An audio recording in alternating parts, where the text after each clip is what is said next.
PTI की अहम रहनुमा कंवल शोज़ब साहिबा हमारे साथ मौजूद हैं। जिस धरती का वो बेटा था उस पे ये धरती तंग करती, तो उसके लिए ये मुल्क जो है उसमें एक टाइम पे 10-10 FIR कटती रही। ये खून आपकी गर्दन पे और आप ही को इसका जवाब देना पड़े। अदालतें जो रात को खुल जाती हैं और कटहरों में बुला के शहबाज शरीफ और बिलावल जैसों के मौक़िफ़ सुन लेती हैं, वो अदालत अब क्यों नहीं खुल रही? वो क्यों सो मोटो एक्शन नहीं ले रही? वो क्यों एक खून नाहक के लिए आवाज़ नहीं उठा रही? हमारे जो आइडेंटिटी कार्ड और पासपोर्ट बनते हैं जिसमें पाकिस्तानी लिखा होता है, आगे उस पर हम यतीम और लावारिस लिख लिया करें। याद रखें कि 22 करोड़ अवाम अरशद शरीफ की वारिस है। मरियम के रगों में जिस चीज़ जैसा खून है वैसे ही उसने अपना बयानिया बनाया। वो जो माजी का एक कैरेक्टर हिंदा थी ना, वो समझ आ गई कि वो क्या चीज़ होगी। नाज़रीन, अरशद शरीफ के घर के बाहर हम मौजूद हैं और बड़ी अहम शख्सियात यहाँ पर ताज़ियत के लिए आ रही हैं। पीटीआई की अहम रहनुमा कंवल शोज़ब साहिबा हमारे साथ मौजूद हैं। मैम, शुक्रिया टाइम देने का।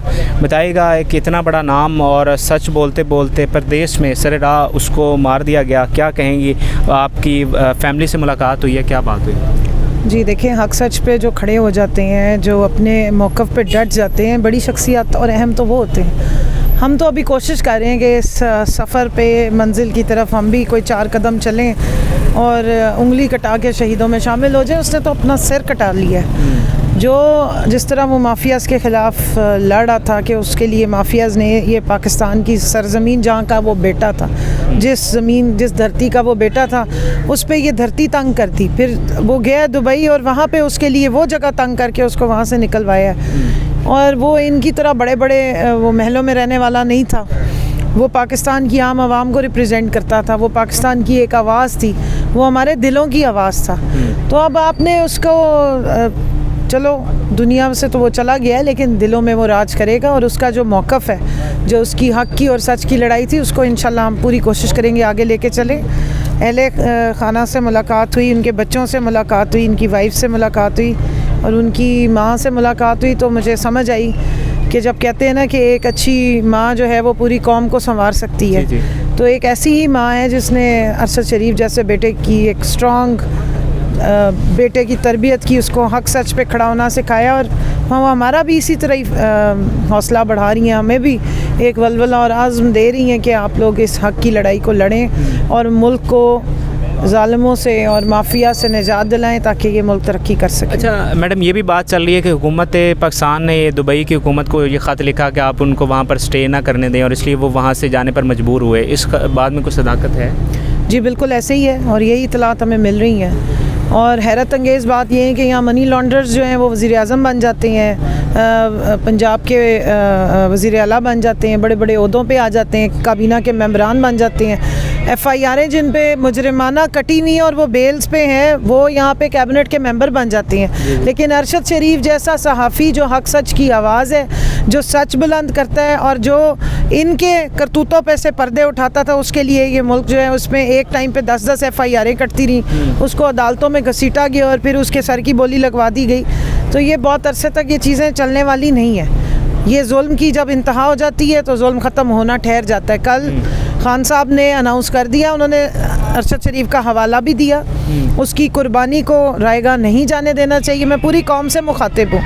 देखिए, ये हमारी नस्लों की लड़ाई है, ये हमारी इस मुल्क की बका की लड़ाई है। ये मुल्क अगर ये पाक लोगों की धरती है, इसको पाक ही रखना है हमने। और अगर इस तरीके से हम आंखें बंद करके सुम्मुम बुकमुन हो गए, कान भी बंद कर लें, गूंगे बहरे हो जाएं और नाइंसाफ़ी के ख़िलाफ़ आवाज़ ना उठाएं, तो अल्लाह को तो हम जाके क्या मुंह दिखाएंगे? हम अपने बच्चों के सामने कैसे खड़े होंगे कि जब हमें मौका मिल रहा था तो हमने क्यों आवाज़ ना उठाई? वो इस जिहाद का पहला मुजाहिद है जिसने अपनी जान का नजराना पेश किया। और मुझे बहुत दुख है, तकलीफ़ है, कल जब हम उसको रात को उसको जब वो आए हैं, हम उसका रिसीव क्या हमने करना था, जिस तरीके से वहाँ कन्फ्यूजन क्रिएट की गई और जिस तरह आवाम को या उससे मोहब्बत करने वालों को मुंतशिर किया गया।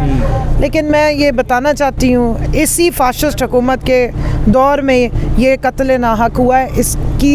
इसका ये जो है ये आपकी गर्दन पे है, ये खून आपकी गर्दन पे और आप ही को इसका जवाब देना पड़ेगा। अच्छा, जब खान साहब यहाँ पर आए तो अरशद शरीफ की वालदा ने उन्हें कहा कि मेरे बेटी की कुर्बानी आप याद रखना, आप गवाह रहना।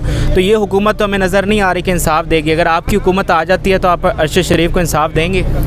देखिए, इंसाफ हुकूमतों की वजह से नहीं, इंसाफ उसका हक है। कोई भी हुकूमत हो, इंसाफ के दरवाजे आंखें बंद करके, वो पट्टी काली बांध के, इसलिए कानून को अंधा कहा जाता है कि वो हुकूमतों के बदलने से इंसाफ पे नहीं होती। हुकूमत ने इंसाफ नहीं देना, अदालत ने इंसाफ देना है। और हम हैरान हैं कि अदालतें जो रात को खुल जाती हैं और कटहरों में बुला के शहबाज शरीफ और बिलावल जैसों के मौक़िफ़ सुन लेती हैं, वो अदालत अब क्यों नहीं खुल रही? वो क्यों सो मोटो एक्शन नहीं ले रही? वो क्यों एक खून नाहक के लिए आवाज़ नहीं उठा रही? इंसानी, बुनियादी इंसानी हकूक़ जो आइन ने दिए हैं, उसकी जो अगर कोई उसका मुहाफ़िज़ है तो वो सुप्रीम कोर्ट ऑफ पाकिस्तान है। हैरत अंगेज़ बात यह कि जब उनका दरवाज़ा खटकाएं तो कहते हैं जी 2 मुल्कों के मामलात हैं। मुझे ये बताइए कि वो एक वो था फॉरेन जर्नलिस्ट पर्ल, उसका जिस वक्त कत्ल हुआ था, या रेमंड डेविस का कत्ल ने जहाँ पे कत्ल किया था, उनकी हुकूमतें कैसे मुतहरिक हुई थी और कैसे उन्होंने अपने शहरियों के पीछे स्टैंड लिया था। तो मैं ये समझना और पूछना चाहती हूँ कि आप पाकिस्तानी लावारिस हैं? क्या हमारे जो आइडेंटिटी कार्ड और पासपोर्ट बनते हैं जिसमें पाकिस्तानी लिखा होता है, आगे उस पर हम यतीम और लावारिस लिख लिया करें कि हम सिर्फ यहाँ पे टैक्स देने के लिए, या अगर अपनी आईडी कार्ड्स और हर चीज़ हम यहाँ बनवाएं, लेकिन अगर हमारे साथ दुनिया में कहीं कोई प्लस माइनस हो जाए तो हमारी हुकूमत ने हमें नहीं पूछना? या हमारी जो सिटीज़नशिप है, जो हम क्लेम करते हैं कि हम इस धरती से हमारा ताल्लुक़ है, तो अगर बाहर हमारे साथ कोई अच्छी बुरी हो जाएगी तो क्या हमारी हुकूमतें या हमारी स्टेट हमारे साथ खड़ी नहीं होगी? याद रखें कि 22 करोड़ अवाम अरशद शरीफ की वारिस है, और जो सबज़ पासपोर्ट वो लेके यहाँ से गया था, हम उसका हिसाब लेंगे अगर आप नहीं खड़े होंगे तो।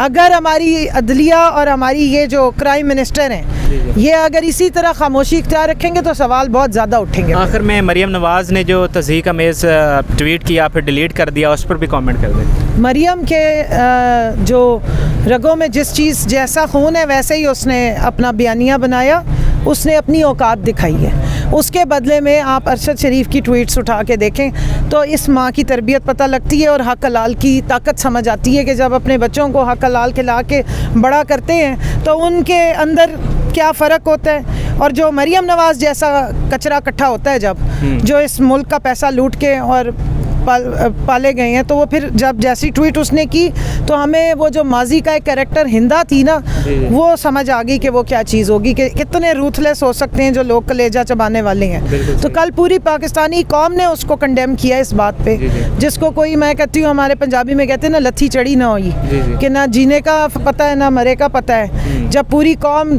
अश्कबार है और आपने ये भी नहीं देखा कि पीछे आपके हकाइक क्या है, मुहर्रिकात क्या है, किस तरह एक हमारे हक सच पे खड़े हुए जर्नलिस्ट को बैरून मुल्क, वो जब सफ़र में था या जहाँ वहाँ छुपा हुआ था, उसको किस तरह मारा गया है, और आप उस पर जो है वो अपनी घटिया सियासत चमका रही हैं। तो घटिया लोगों से और क्या उम्मीद की जा सकती है। बहुत शुक्रिया आपका टाइम देने का कमल साहिबा, कि आपने गुफ्तगू सुनी। इजाज़त दीजिए, अल्लाह हाफ़िज़।